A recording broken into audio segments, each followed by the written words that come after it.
хаттары арқылы көп жұмыстар жасап, сол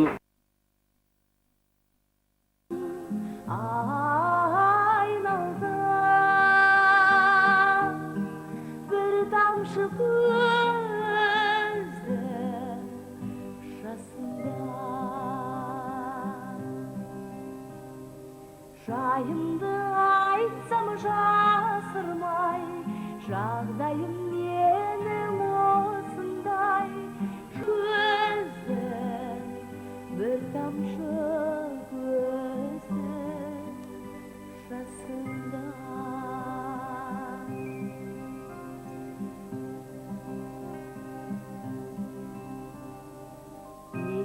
күйде мендегі